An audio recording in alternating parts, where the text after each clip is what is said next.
cœur de l'agglomération Meuse-Grand Sud, des femmes, des hommes sont quotidiennement à votre service. Bonjour et bienvenue dans votre chronique au cœur de l'agglomération Bar-le-Duc-Sud-Meuse. Le voile est levé sur la 22e édition du Festival Renaissance qui aura lieu les 5, 6 et 7 juillet au cœur des patrimoines de la cité. L'élément qui doit faire connaître Bar-le-Duc, c'est par ces quelques mots que Martine Joly, maire de Bar-le-Duc, a débuté il y a quelques jours la conférence de presse pour l'édition 2019 du Festival Renaissance.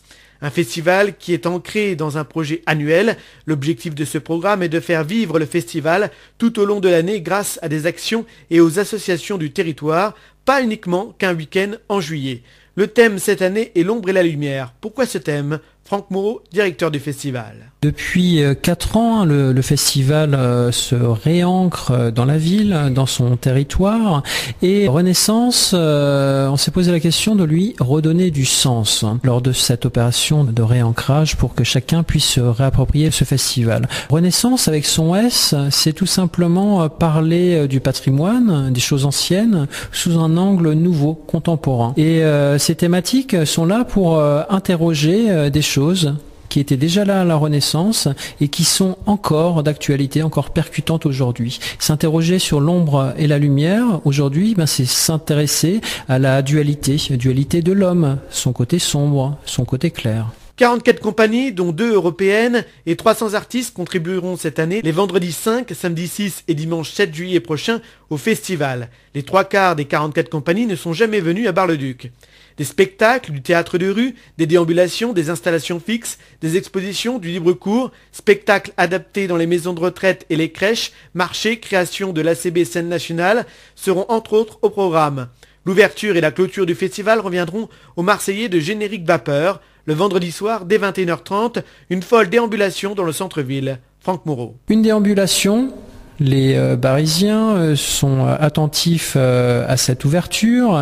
On ne va pas déroger à la tradition, mais on va exploiter un nouvel espace urbain qui jusqu'alors n'était pas utilisé, c'est le quartier Gare. Donc une grande déambulation va partir de La Rochelle pour aller en quartier Gare et on va présenter un spectacle hors norme qui va être un spectacle basé sur la mécanique, sur la machinerie et qui va se transformer en une déambulation de voitures puis en un gigantesque feu d'artifice. Le dimanche à 19h, la place Saint-Pierre servira d'écrin à une drôle de deux-dush démontable où chaque pièce, le composant, servira d'instrument de musique. Le spectacle du samedi soir, lui, a été confié à la compagnie Deus Ex Machina. Franck Moreau. Oui, bien sûr, donc un spectacle qui tourne dans les grandes villes de la région Grand Est et en France, mais aussi à l'étranger, de la compagnie Deus Ex Machina, qui est le spectacle Galiléo. Donc une immense sphère avec tout un programme poétique qui trônera sur les parvis de l'église Saint-Étienne. Un autre temps fort du week-end sera la construction d'une réplique en carton de la tour de l'horloge, d'une hauteur de 7 mètres. Elle sera bâtie place Brodel à la Côte Sainte-Catherine, un point de vue exceptionnel sur la ville haute pour un effet miroir à vol d'oiseau avec ce remarquable symbole du Moyen-Âge, l'un des joyaux architecturaux de la ville. L'édifice éphémère sera érigé sous forme d'atelier participatif ouvert à tous et dirigé par l'artiste marseillais Olivier Grossetête. Rendez-vous pour la 22e édition du Festival Renaissance, les 5, 6 et 7 juillet 2019 à Bar-le-Duc. Retrouvez votre chronique au cœur de l'agglomération Bar-le-Duc-Sud-Meuse tous les jours sur Meuse FM et en replay chaque vendredi à partir de 6h sur notre site internet www.meuse-fm.com. On se retrouve très prochainement pour une nouvelle chronique au cœur de l'agglomération Bar-le-Duc-Sud-Meuse.